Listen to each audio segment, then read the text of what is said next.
C'est lundi, c'est l'heure des informations sur Canal Vinkwega. Ravi de vous retrouver. Au sommet de cette édition, les lampions se sont éteints sur les festivités de la célébration du 75e anniversaire de l'Église des Assemblées de Dieu dans la province du Naouri. 5 jours durant, les fils et les filles de la localité venus des 4 coins du Burkina Faso, de la Côte d'Ivoire et du Ghana ont rendu grâce à Dieu pour son amour envers le peuple Kassena et Nankana. Et puis nous parlerons dans cette édition de dédicace d'église. L'église des Assemblées de Dieu de Nyangwela dans la province du BAM a un nouveau temple. La dédicace a eu lieu samedi dernier. Un élément à suivre dans cette édition. Mesdames, Mesdemoiselles, Messieurs, bonsoir. Merci de vous informer sur Canal Vinkwega. Nous allons à l'hémicycle. L'Assemblée législative de transition a procédé ce lundi à l'ouverture officielle de la formation des députés sur la légistique. L'essentiel de cette formation est de renforcer les connaissances des députés sur l'organisation et le fonctionnement du Parlement. Un reportage de Gédéon Tapsoba, Abibalaï Bourema. C'est tenu ce lundi 11 avril 2022 à l'Assemblée législative de transition, la cérémonie d'ouverture de la formation des députés sur la légistique. L'objectif principal de cette formation est de renforcer les connaissances des députés de l'Assemblée législative de transition sur l'organisation et le fonctionnement du Parlement. Cette formation vise à imprégner les députés nouvellement installés pour qu'ils prennent conscience de ce qui se passe à l'Assemblée, pour qu'ils puissent s'outiller afin de pouvoir voter les lois, et comment on vote les lois, comment l'organisation de l'Assemblée est faite. Et cette formation vise à mieux enseigner les nouveaux députés pour cela. Les objectifs spécifiques de cette formation, présenter les organes et les structures du Parlement, distinguer les organes politiques des organes administratifs, présenter l'organisation et le fonctionnement des parlements communautaires et des organisations intercommunautaires aux députés. Le premier jour, cette formation, c'est pour que les députés d'abord connaissent l'organisation interne de l'Assemblée, les structures de l'Assemblée, les instances de l'Assemblée, qu'est-ce qui se passe à l'Assemblée. Le deuxième jour, c'est pour qu'ils puissent connaître le travail parlementaire en tant que tel. On appelle ça la légistique. Et comment voter les lois, la procédure, comment, depuis le projet de loi jusqu'au vote au niveau de l'hémicycle. Vous savez que les députés viennent de divers horizons. Ils ne sont pas tous au parfum de ce qui se passe à l'Assemblée. Donc cette formation, c'est fait à chaque législature, c'est fait. À début de législature, on dit, bon, les premiers jours, on prend 1 ou 2 journées pour que les députés soient formés afin de pouvoir commencer leur travail parlementaire. Donc, au début de chaque législature, ce n'est pas que c'est parce que c'est une législature de transition, mais c'est toutes les législatures. Au total, ce sont 5 modules qui seront enseignés pendant cette formation. Le premier module porte sur organisation et fonctionnement de l'Assemblée législative de transition. Le deuxième, procédure légistique. Le troisième, principes, moyens et règles de communication à l'Assemblée législative de transition. Le quatrième, légistique matérielle. Et le cinquième module, légistique formelle. Et nous parlons toujours formation dans cette édition. Être conférencier, formateur, coach et compétent dans son domaine exige un certain nombre de bagages intellectuels. Pour mieux mettre en valeur leur talent, 14 personnes évoluant dans différents domaines ont vu leur capacité être renforcée et ce par le biais de l'Académie CFC. Leur sortie officielle de certification a eu lieu samedi dernier à Ouagadougou, un élément de Gédéon Tapsoba, Antoinette Beno.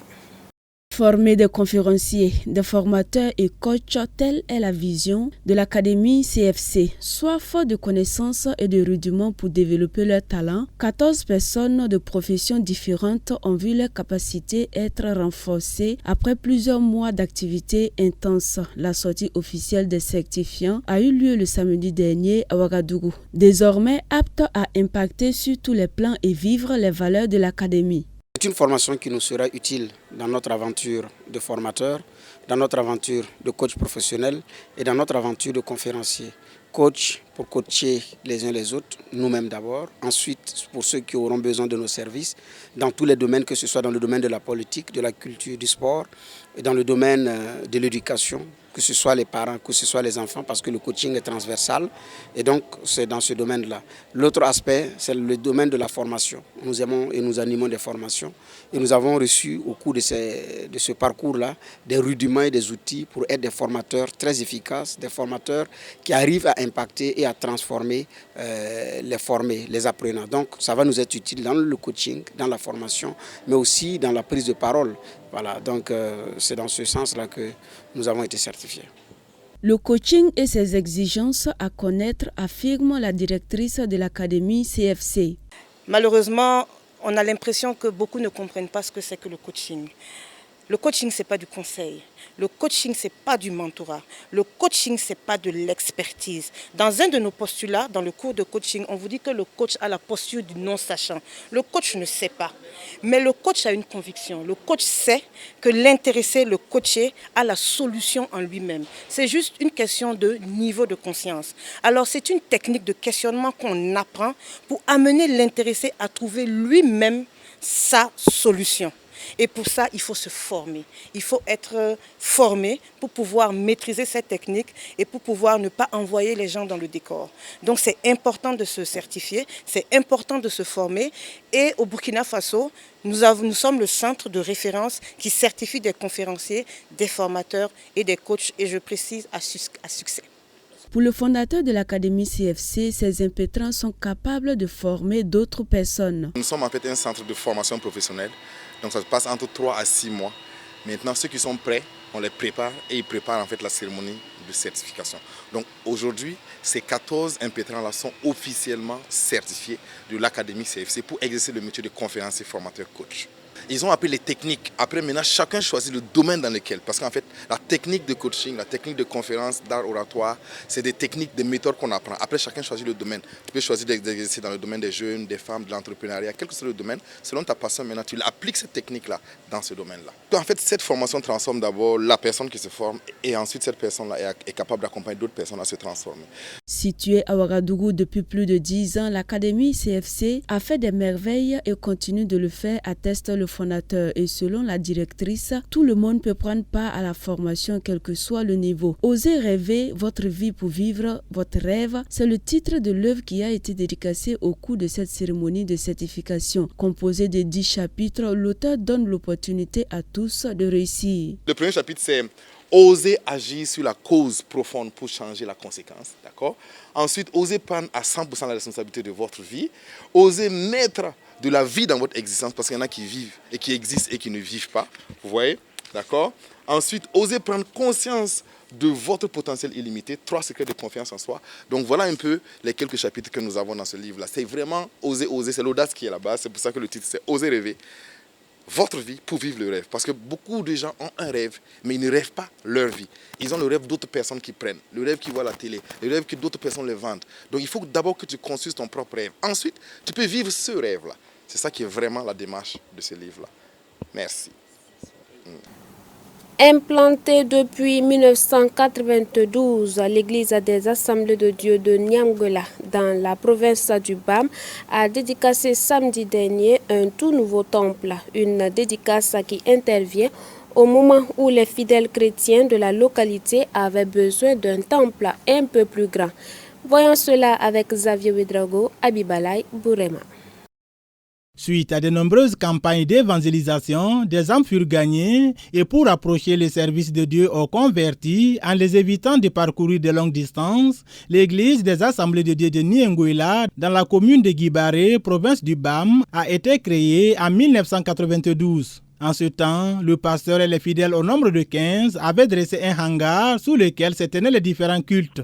Au départ du premier pasteur, avec détermination, le nouveau pasteur et les fidèles construisirent un bâtiment avec un toit de chaume. Quelques années plus tard, grâce à l'intervention d'une mission sud-coréenne, une église en banco d'une quarantaine de tôles fut construite. L'église s'est agrandie en nombre, si bien qu'en 2020, le bâtiment ne pouvait plus contenir ses fidèles. C'est alors que Dieu le Tout-Puissant est intervenu pour offrir une nouvelle et grande église au village de Nienguela. Cette église a été dédicacée ce samedi 9 avril 2022.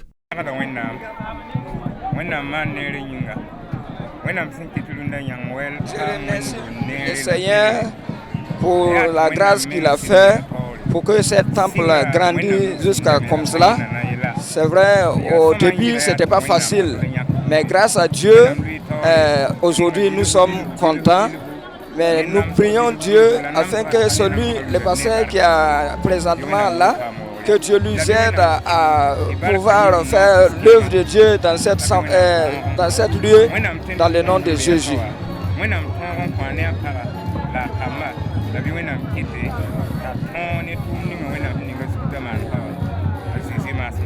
Vraiment, je remercie le Seigneur d'avoir accepté que c'est mon temps, que cette église a grandi jusqu'à comme cela. Nous remercions le Seigneur pour cela. Parce que c'est Dieu, c'est grâce à Dieu que nous avons pu faire ce temple-là. La dédicace de ce temple, c'est grâce aussi aux ressortissants du village de Nanguela, basé à Ouagadougou. Il faut dire que tout a commencé par le vibrant appel du président du comité d'organisation du centenaire qui a dit que nous devions célébrer le centenaire dans nos villages. Parce que si tout le monde ne peut pas se rendre à Ouagadougou pour la célébration, donc le centenaire doit venir au village.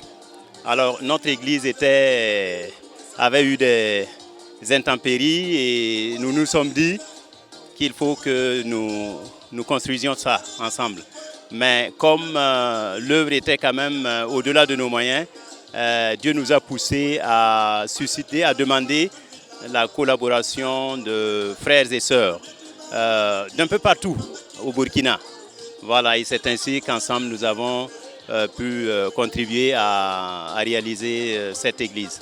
Le terrain qui abrite l'église a été attribué par l'autorité coutumière de l'époque, son Excellence Naba Baongo, le père de l'actuel chef du village de Nanguela. Elle est très grande, notre joie, parce que avoir un tel bâtiment, c'est pas du tout, c'est pas du jour au lendemain qu'on peut l'avoir. Mais par la grâce de Dieu, nous avons pu obtenir ce bâtiment qui est inauguré aujourd'hui. Dans son parcours, l'église de Nanguela est restée pendant environ 8 ans sans pasteur.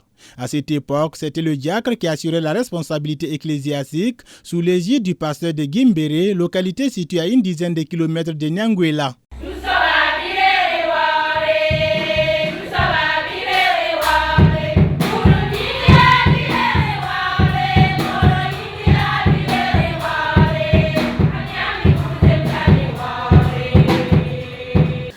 Nous vous l'annoncions en titre, les lampions se sont éteints sur les festivités de la célébration du 75e anniversaire de l'église des Assemblées de Dieu dans la province du Naouri.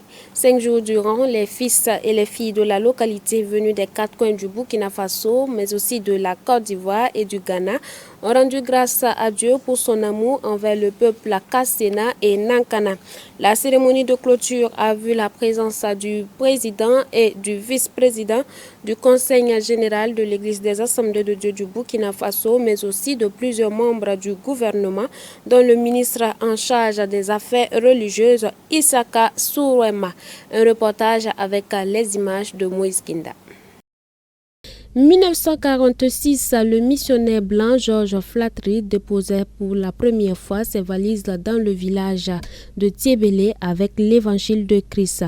75 ans plus tard, l'Éternel a été fidèle avec plus de 20 000 âmes gagnées à Christ. Sa fidélité s'est aussi manifestée pour la célébration des festivités entrant dans le cadre de cet anniversaire et le comité d'organisation de rendre grâce à Dieu car leurs attentes ont été comblées. On peut rendre grâce à Dieu pour ce jour parce que rien n'était évident vraiment au moment où nous commencions à organiser ce 75e anniversaire il y a plus d'1 an. Nous avons pu remarquer que finalement, le contenu que nous avons voulu a été rempli. Nos attentes ont été comblées et partout d'ailleurs dans les églises, la mobilisation de l'AIC est remarquable. Et les femmes se donnent à l'œuvre de Dieu, elles sont sorties. Objectif atteint également pour le président de la région ecclésiastique de Pau. Cependant, 75 ans sont passés, la fête fut belle, mais le travail d'évangélisation continue car il reste encore des âmes à gagner à Christ selon le pasteur Joseph Tanga. La tâche est immense. Nous devrons ouvrir de nouvelles églises, évangéliser, enseigner et nous comptons sur nos enfants qui assureront la relève pour maintenir la flamme allumée. L'importance de la parole de Dieu est l'intitulé de la prédication du Dr Jephté Sawadogo, vice-président du Conseil général de l'Église des Assemblées de Dieu du Burkina Faso. Il a invité le peuple de Dieu à revenir à la parole de Dieu, source de victoire spirituelle, de guérison de faiblesse spirituelle et morale, également source de sagesse et d'intimité avec Dieu. Cette cérémonie s'est voulue des moments d'introspection avec les pionniers de l'Évangile dans le Naouri qui ont été honorés pour l'œuvre qu'ils ont abattue. Également, récompense a été donnée à des enfants suite à un jeu biblique organisé par le DENAD de la région. La relève de l'Église est donc assurée. Les enfants en 1989, quand bien même des régions n'avaient pas encore, des régions plus grandes que nous n'avaient pas encore organisé des camps bibliques. Nous avons développé la JAD, nous avons développé beaucoup de choses ensemble. Alors le défi, c'est bien vrai qu'il nous est lancé, mais nous sommes prêts et bien chargés afin de pouvoir vraiment relever ces défis. Alors pourquoi nous disons cela? Parce que nous savons former les enfants, former les moniteurs et les monitrices afin de pouvoir relayer l'information.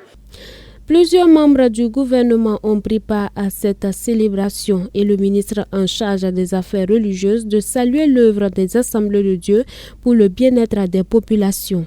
Les communautés religieuses, alors de quelque bord qu'elles soient, de quelque obédience qu'elles soient, œuvrent dans le sens, par exemple, de nourrir l'esprit des humains, mais pas que, mais également de nourrir leur corps, à travers l'accomplissement, par exemple, de missions de service public qui sont en principe dévolues à l'État. Et ces missions de service public, on peut en citer en fait quelques-unes.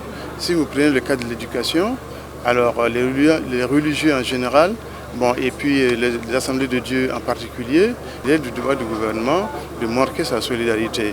Ça, c'est d'abord cela. Ensuite, c'est de les inviter à davantage d'intercession auprès du Créateur. L'instance dirigeante de l'Église des Assemblées de Dieu du Burkina Faso lance un appel à intégrer les enseignements des 3R dans les différents programmes de la région. Le Conseil général vient se joindre aux frères et sœurs du Naouri pour célébrer le 75e anniversaire avec joie. Et nous, Église nationale, nous les exhortons à prendre au sérieux les 3 R du centenaire que Dieu nous avait déjà donné et d'insérer cela dans leur programme, comme ils le disent. Dieu a tant aimé le monde qu'il a donné son Fils. Il a donné son Fils pour que nous puissions le connaître et le faire connaître aux autres. La célébration du 75e anniversaire de l'Église des Assemblées de Dieu au Naouri, qui s'est tenue du 6 au 10 avril 2022 à Tiébélé, fut des moments de retrouvailles et de réjouissance dans le Seigneur. Et le comité d'organisation de donner rendez-vous au peuple de Dieu du 21 au 26 mars 2046 pour la célébration du centenaire de l'Église des Assemblées de Dieu dans la province du Naouri. Voilà donc 75 ans, l'Éternel a fait grâce et le comité d'organisation donne rendez-vous en 2046 pour les 100 ans de l'Église dans la province du Naouri. Hors de chez nous, à présent, après l'invasion russe en Ukraine, la Finlande et la Suède pourraient se tourner vers l'OTAN. La Finlande entre cette semaine dans sa phase décisive sur son éventuelle candidature à l'OTAN avec un choix final attendu d'ici fin juin 2022. L'invasion de l'Ukraine par la Russie a relancé les débats en Finlande et en Suède sur une éventuelle adhésion à l'OTAN. L'idée, qui semblait encore impensable il y a quelques mois, paraît de plus en plus réaliste dans ces deux pays traditionnellement non alignés. La Finlande a multiplié les rencontres avec les membres de l'Alliance et pourrait déposer une demande d'adhésion dès le mois de juin. La Suède pourrait suivre le même chemin. Un sondage indique qu'environ la moitié des Suédois seraient désormais favorables à l'adhésion alors qu'il n'était que 37% il y a quelques semaines. Les avis restent toutefois nuancés. Nous devrions rejoindre l'OTAN. Nous devons prendre position en matière de droits de l'homme et montrer que ce que fait la Russie n'est pas acceptable. Nous ne devrions pas. La Russie a des armes nucléaires qui font peur. Dans le futur, ce sera peut-être bien, mais pas maintenant. La Suède et la Finlande sont les deux pays les plus proches de la Russie dans le cercle polaire arctique. Le Kremlin a menacé les deux États de conséquences militaires si l'un ou l'autre rejoignait l'OTAN.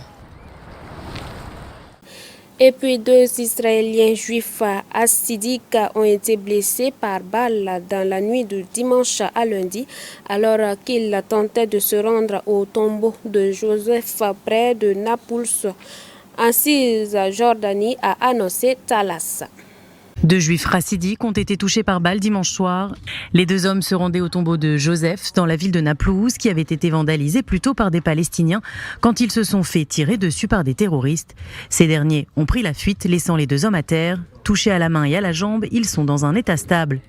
Un événement qui intervient après une journée tendue sur le plan sécuritaire. Plus tôt dans la journée, un Palestinien de 21 ans a été abattu par les forces de Tsahal dans le Goucher Tzion, près de la ville Al-Kader en Cisjordanie. Il venait de jeter des cocktails Molotov sur un véhicule israélien. Il a rapidement été neutralisé par des soldats qui se trouvaient à proximité pour une opération dans la zone.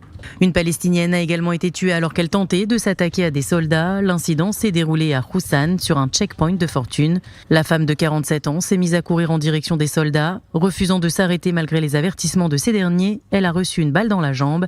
Elle a ensuite succombé à sa blessure. Un autre incident du genre a eu lieu à Hébron, près du tombeau des patriarches. Un Palestinien de 24 ans a tenté de poignarder des soldats israéliens qui ont immédiatement répliqué en lui tirant dessus. Les forces israéliennes sont sur le qui-vive depuis plus de 2 semaines en raison des 4 attentats qui ont été perpétrés par des terroristes palestiniens et arabes israéliens depuis le 22 mars. Des attaques qui ont fait 14 morts et des dizaines de blessés. Le gouvernement de Naftali Bennett a été clair, il ne se laissera pas faire face au terrorisme. Les forces de défense mènent quotidiennement de vastes opérations. Jusqu'ici, au moins 15 attentats ont été déjoués. Voilà qui met fin à cette édition. Rappelons que du 6 au 10 avril dernier, la province du Naouri a célébré ses 75 ans de l'Église des Assemblées de Dieu, une célébration qui a été riche en couleurs, un élément que vous avez pu suivre dans cette édition. Fin de ce journal, vous nous avez reçus depuis le Naouri. Bonsoir à vous, demeurez bénis en Christ Jésus. Xavier Ouedraogo a réalisé cette édition.